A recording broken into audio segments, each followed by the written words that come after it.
In 2006, Nintendo released New Super Mario Bros. For the Nintendo DS, which, if you don't count the Game Boy Advance ports of NES and SNES titles, was the first new and original 2D platformer since Super Mario Land 2. It's kinda crazy to think that there was such a large time gap in the 2D Mario library. With more than 30 million units sold, the game was a smash hit, and fans of the red and blue plumber were happy to see the series return to its side-scrolling roots. Then they made another one, and another one, and another one, and another one, kinda. In terms of quality, they're all solid entries, but the almost identical art style as well as the speed at which they were churning them out did render the new Super Mario Bros. Series a bit unremarkable, especially compared to the older games, most of which have a distinguishable look and feel. Enter the Super Mario Maker series, Nintendo's way of saying, fine, make your own damn game, you bunch of babies. The concept of an official stage builder from Mario made perfect sense, and honestly, it was a long time coming. People have been creating ROM hacks and homebrews since the 80s. Some amateuristic, some very true to form, and others relentlessly and sadistically difficult. Mario Maker gives anyone the opportunity to be creative and essentially build their own homemade Mario game without any experience in coding, visual design, or video game engines. And since the future of 2D Mario is a bit uncertain right now, the game ensures that those who crave more side-scrolling Mario action will have a near endless supply of levels and worlds to play for years to come. But there's another famous Nintendo IP which has been kinda on the down low in the 2D department. The last 2D Zelda, which wasn't a port or a remake, came out in 2015 and primarily focused on multiplayer. In that sense, you could say that A Link Between Worlds from 2013 was the last true-to-form top-down Zelda game. Although nothing is out of the realm of possibility, at this stage when it comes to 2D Zelda, I feel like we'll be seeing even more remakes as opposed to brand new titles. An unfortunate trend in the current age of video games in my opinion. It's no surprise then that many people have been predicting or advocating for a similar concept as seen with Mario, a Zelda Maker, if you will. However, Zelda games, even the top-down installments, are a very different beast compared to a Mario side-scroller. The games are all about exploring a vast world, NPC interaction, puzzles, finding hidden secrets, and witnessing a story unfold. Definitely a step up from running and jumping from point A to point B. As many have pointed out, one option would be to narrow it down to only one aspect of the series, more specifically dungeons, which the series is famous for. This would indeed make it a lot more manageable. They are self-contained challenges that can function without a grander story. But it also means that as opposed to Mario Maker, which can present something very close to a genuine 2D Mario experience, a Zelda Dungeon Builder cannot. After all, dungeons are but one of many elements that make a Zelda game a Zelda game. Still, that doesn't mean that a Dungeon Maker is a bad idea. It may not be able to substitute a real Zelda experience, but for a lot of people, dungeons are one of the most enjoyable elements in the franchise. To some extent, Nintendo already experimented with the concept in the 2019 remake of Link's Awakening, though for reasons I'll get into shortly, it was a far cry from what people had in mind and more akin to a minigame than an actual gameplay mode. So how would one go about creating something like a Dungeon Maker? What are the limitations and roadblocks for a project like this? After looking into it for the past weeks, I can confidently say that it's definitely not as straightforward as Mario Maker, because Zelda dungeons deal with all kinds of mechanics that can easily become problematic. First and foremost is finding a balance between accessibility and versatility. There's plenty of examples of level editors, map makers, and game design tools that are either integrated into the game itself or function as a mod or a standalone title. Some are very basic and beginner-friendly, while others are so complex that they border on an actual gaming engine, which is definitely not for everyone. A big part of Mario Maker's success is how intuitive it is. The UI manages to communicate most of the available options purely through visuals, and the base tutorial and just a couple of hours of fiddling around are enough to get started. There's no need for node setups, complicated game logic and configurations, or walls of text and documentation. Simply by dragging and dropping objects on top of each other, letting them interact and messing around with the different options, and you'll quickly get a grasp on what's possible. And once everything clicks, the only thing holding you back is your own creativity. I mean, people have made fully functional calculators with this thing. For a Dungeon Maker, I think a similar approach is absolutely necessary. It needs to be easy to understand, yet present enough options and versatility to create some amazing stuff. The last thing you want is having to look up a tutorial every 2 minutes. But you also don't want to place so many restrictions that dungeons end up feeling way too similar. Link's Awakening's dungeon creator definitely suffered from the latter. You cannot even create your own custom chambers. Instead, you can only choose from pre-existing ones and arrange them into a grid. These rooms are also not unique to the creator itself and are simply recycled from the game's story dungeons. Furthermore, all the content inside the room are baked in. The amount of doorways, whether it has locked doors, contains a chest, the enemies, and so on. As such, it's impossible to create your own own puzzle scenarios beyond how you navigate the dungeon as a whole. And even this is severely limited, as the game logic often decides things for you depending on how the rooms are laid out. For example, if you place a room with a locked door and 2 accessible rooms to the side of it, each containing a chest, the key to the door will be in the first chest you check. Or maybe it's randomized, I'm still not sure. But the point is, you have no control over what's inside of a chest. Same goes for staircases, which always seem to connect to each other randomly. I don't want to sound too harsh or demanding, because the dungeon creator in Link's Awakening is so obviously meant to be an extra. Like I said before, it's more of a mini-game, and I actually did have fun with it for a couple of hours. But if Nintendo ever decides to go all the way and create a standalone Zelda Maker, it's safe to say that it has to be a lot meatier than this. Hear that? Nintendo. Lance wants something a bit meatier. So let's start with the basics. Creating an overall dungeon layout and individual rooms. I don't think I have to explain why 3D Zelda dungeons are out of the question. Structures like these and their central mechanics are way too complex to recreate in the type of level design tool we're talking about. They would either have to be heavily simplified and cut down in regards to what you can or cannot do, which goes against the whole principle of a 3D Zelda dungeon, or the design tool itself would have to be at the same level as something like Halo Forge, which means losing accessibility. The 2D or top-down format is a lot more manageable in that regard. The space is clear and easy to understand, there's less directions and physics to deal with, and more importantly, just like Mario, it's all grid-based, which I think is essential to keep it comprehensible. The only consideration that remains is whether you want to go for a true 2D experience, i.e. sprite-based like A Link to the Past or Minish Cap, or a top-down 3D engine like Link's Awakening or Link Between Worlds. Both options should work fine as long as the level editor remains top-down oriented, and they could even go with a combination between the two. It's not too difficult to create a 3D environment that looks like a classic Zelda dungeon from a bird's eye perspective if you apply pixel-based textures, as you can see here. One major benefit to this approach is that it presents the option to switch between many different art styles on the fly, from classic 8-bit to 16-bit to a more realistic one as seen in Link's Awakening. A similar option is already present in Mario Maker, which includes 3 classic themes plus the new Super Mario Bros. Art style, which utilizes 3D models. Whatever they choose to go with, the same basic rules apply regardless, and Nintendo already has the tools to do both. The Link's Awakening engine, and as you may remember, they created a 2D demo to test out some of Breath of the Wild's mechanics. I do think that in the case of Zelda, there needs to be a lot more texture and coloring options than we see in Mario. If not, dungeons will quickly end up looking the same or become repetitive. This can easily be fixed with a wide variety of walls and floors to choose from, ornaments and decorations like vines, cobwebs, debris, and so on, as well as the option to change the hue of specific texture groups. This way people can express their creativity and make their dungeons more unique.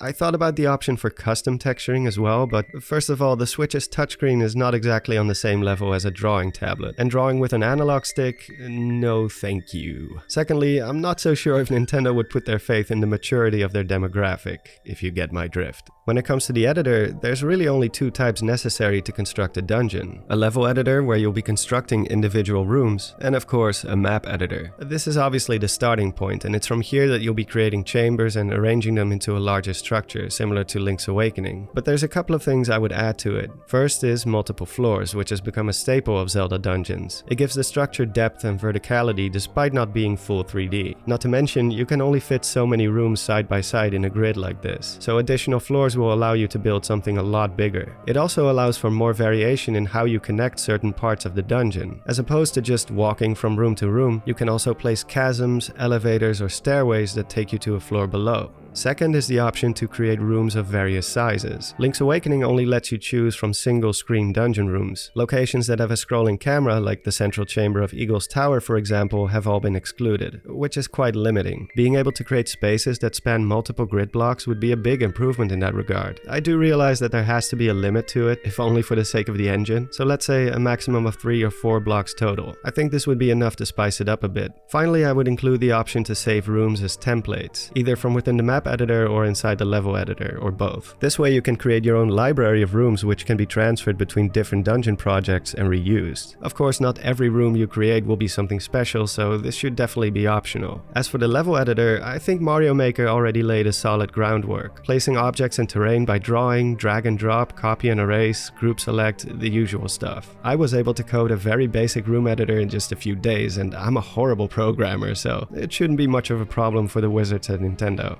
Granted, mine is by no means an accurate representation and cannot even be played, but you know, it's a demonstration, nothing more. I did run into a bit of a conundrum whilst working on it though. I really like the idea of being able to give the room a custom shape and placing exits anywhere you please. It would definitely make the dungeon more varied when you're not restricted to rectangular rooms only. But it can pose a bit of a problem when you're trying to connect them into the larger structure. You would have to keep close track of exactly where you placed your exits and make sure they're not misaligned. I don't really have a definitive solution for it. Maybe the placement of exits has to be restricted to specific spots only, like in the middle and corners of the outer walls, for example. Or they could restrict shaping the outer walls altogether and instead let you choose from a predetermined set of room shapes. It is more user-friendly this way, but it does take away from creative freedom, and I don't know if this is a good trade-off. Maybe people don't mind correcting these types of misalignments. Be sure to let me know what you think. So that covers the basics for shaping the overall dungeon structure. There's definitely some hurdles and roadblocks to consider and overcome, but I think overall it's more than manageable. But now we get to the difficult stuff, since what good is a Zelda dungeon without enemies, hazards, and of course, puzzles. Now, I think enemies and hazards don't pose much of a problem either. Some pits here, lava there, spike traps, moving platforms, all the good stuff. As for the enemies, I'm sure Nintendo has all the essential AI for all the different types stored somewhere. As long as there's a decent selection to choose from and they can adapt to the layout of the room, it should work just fine. The same goes for bosses and mini-bosses. Though for the final boss, they may want to consider the same type of approach as Link's Awakening and pair them up with a pre-built boss room. After all, some of them do require a certain setup to accommodate their moveset,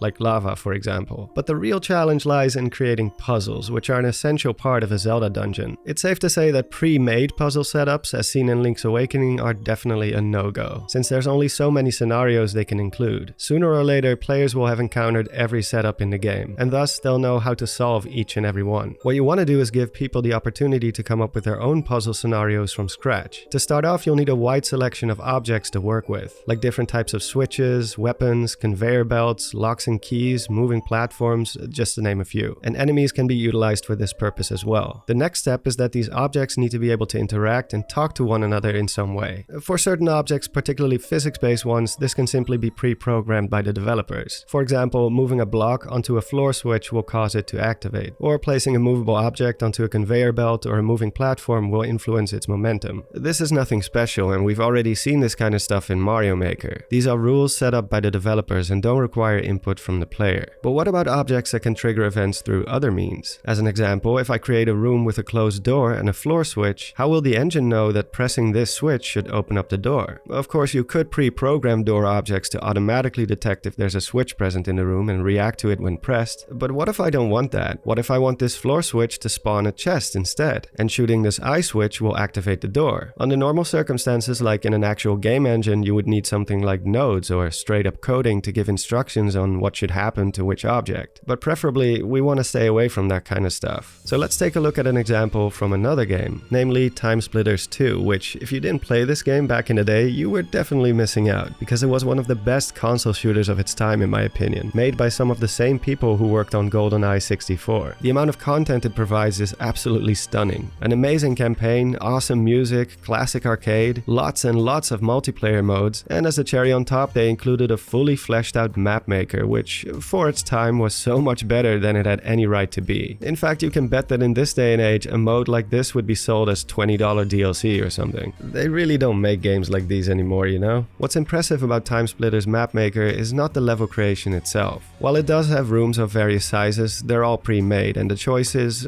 pretty limited. It has the option for multiple floors, but there's only a few different themes which don't offer a whole lot of variety, and the choice of actors and objects is also nothing to write home about. But where it shines is in the option to insert your own game logic into your level. By setting up triggers and actions, you can create your own events, custom objectives, mission structure, briefings, enemy behavior, and patrol routes, all without a single line of code. Triggers can involve anything from activating a switch, destroying an object, reaching a certain location on the map, killing a certain enemy, having an enemy spot you, and so on. These triggers can then be linked to a specific action, like making a key appear, spawning an enemy or weapon, blowing up a computer terminal, and much more. more. By linking all these different objects together, you can create all sorts of scenarios, mission objectives, and chain reactions. For example, I can destroy this box, which then kills this enemy, which in turn makes a key card appear so I can open up this door. It's pretty neat. There's essentially no limit to how many actions can be linked to one single trigger, which allows for so many different types of setups. The only thing I don't like about the logic section is the UI. It's all text-based, which makes it hard to keep track of all the objects and events you've set up and how they relate to one another. It's completely disconnected from the map itself, and it took me a while to understand how the system actually works. The objects you've applied logic to are visible on the map screen, and you can rotate and move them around and such, but you can't see what they do or what they are connected to. For a Zelda Dungeon builder, you want to have a similar system, where you can link objects to each other to trigger certain actions. But just like Mario Maker, it's preferable to do it visually, right inside the editor, and not in a separate disconnected screen filled with text. The types of objects you link together will determine the action that follows. Linking a door to a switch speaks for itself. The door will open once the switch is pressed. But linking a chest to one or more enemies, for example, may turn it invisible, and will spawn as soon as said enemies are defeated. Additionally, if something is linked to more than one object, say you connect a door to 4 switches, you could add even more options, like whether or not you have to press all 4 or if any will do. Or you can set up an order in which they need to be pressed, and then hide the secret order in the dungeon somewhere, perhaps in the level design. With a system like this, you could practically recreate 90% of the typical 2D Zelda puzzles and more. I'm sure there's plenty of flaws and limitations to it, stuff I haven't even thought about yet, but it's the best solution I can currently think of. And if they include enough gizmos and combinations to work with, you can create some pretty nifty puzzle scenarios. Of course, there's a lot more to think about and consider when it comes to a Zelda dungeon, but I think we have the basics covered.